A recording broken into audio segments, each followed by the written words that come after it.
کاروبار د کفنونو په عروج دی جنازې د خلک وړي راوړي سړیا کاروبار د کفنونو په عروج دی جنازې د خلک وړي راوړي سړیا په خوبونو باندې مړه په خوب ماړه شه د ودو هغه کټي راوړي په خوبونو باندې مړه په خوب ماړه شه د ودو هغه کټي راوړي سړي او زمرود په بدل کې درنه یوړه څوک چې دلته توغندي راوړي چې تا د انا له وجې ما نه شکایت نه کوو تا د انا له وجې ما نه شکایت نه کوو ځکه خو ما درته د اسم وضاحت نه کوو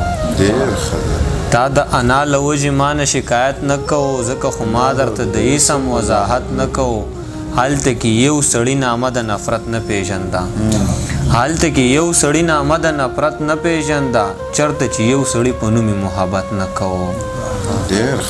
هلته کې یو سړي نامه د نفرت نه پیژنده چرته چې یو سړي په نوم محبت نه کوو او مننه او د فیسبوک یو قول دی هغې باندې ډېر شعر دی چې ستا کامیابۍ به دومره شور اخر له کمې راوړو ستا کامیابۍ به دومره شور اخر له کمې راوړو تا که په دومره خاموشۍ سره محنت نه کوو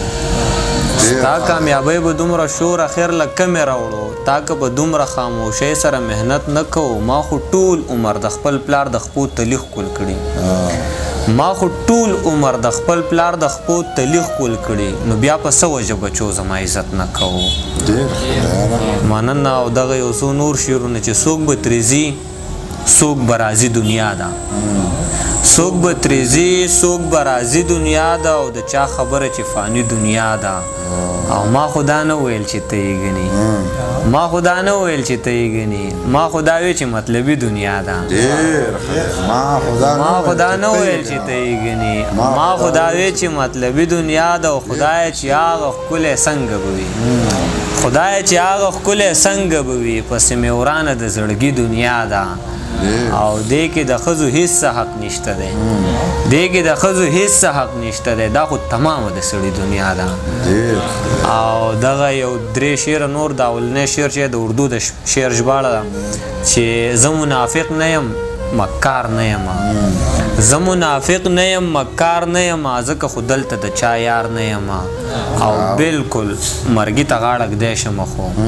بالکل مرګي ته غاړه ږدی شم خو ستا پرېښودلو ته تیار نه یم بالکل مرګي ته غاړه ږدی شم خو ستا پرېښودلو ته تیار نه یم منیره دوی زما په رضا ژوند تېروي دوی زما په رضا ژوند تېروي زه اوس د ښکلو تابعدار نه یم